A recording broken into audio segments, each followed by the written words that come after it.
जी अस्सलाम वालेकुम, मेरा नाम डॉक्टर तंजीला है। आज मैं आपको बताऊंगी इंटोइंग के बारे में और पेस्प्लेनस के बारे में, यानी कि जिन लोगों में नॉर्मली जो पाँव में एक आर्च होती है जिसे मीडियल आर्च कहते हैं, वो नहीं होती, तो उसकी वजह से जो इश्यूज आते हैं। अब जैसे आप देख सकते हैं, ये जो पोस्चर है अभी बच्चे का, ये इंटोइंग है। इंटोइंग। और इस इंटोइंग के साथ साथ बच्ची के जो पाँव हैं उसमें पेस्प्लेनस भी है। तो जब ये चलती है तो क्या कैसे पैर रखती है? पैर अंदर की तरफ? पाँव अंदर की तरफ रख के चलती है। अच्छा, ठीक और है। साथ इसके पाँव अंदर की तरफ गिरे हुए भी होते हैं क्योंकि इसकी आर्च नहीं है। तो आर्च कहाँ पर? आर्च को अच्छा, ये इसको एरिया आर्च हमने आर्च को कहते हैं, जो कि नॉर्मली कुछ बच्चों में नहीं होती।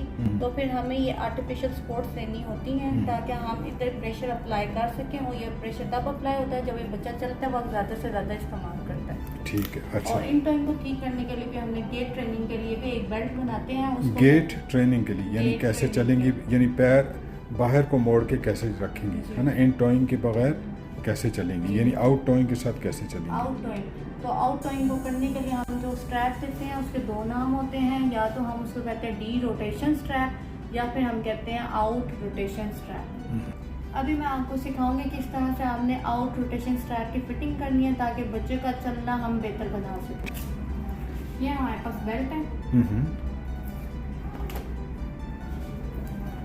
इसमें ये जो हमारा लंबर एरिया होता है, जो कमर का एरिया होता है, ये बेल्ट हमने उसके ऊपर अप्लाई करनी होती है सबसे पहले। अच्छा,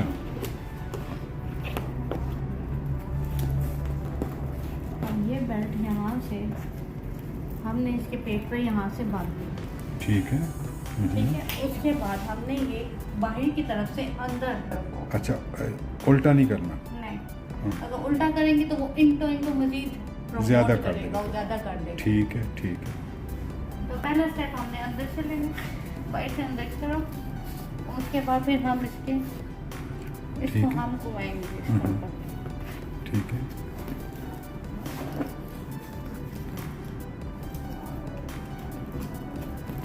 और ये हमने मिड फुट के ऊपर रखना है। मिड फुट यानी क्या मतलब है?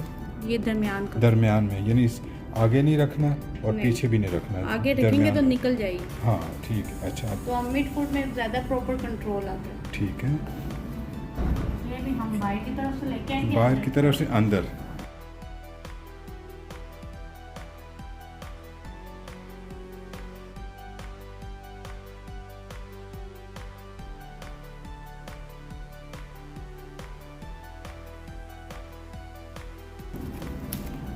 ठीक।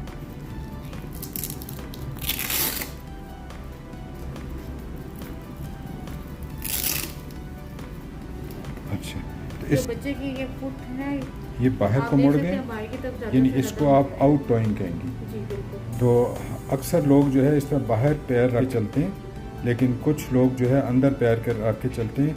उस ये कि बच्चे जैसे बड़े होते हैं तो उनके जो हिप जॉइंट है उसमें तब्दीली आनी शुरू हो जाती है, वो अंदर की तरफ मोड़ने शुरू हो जाते हैं।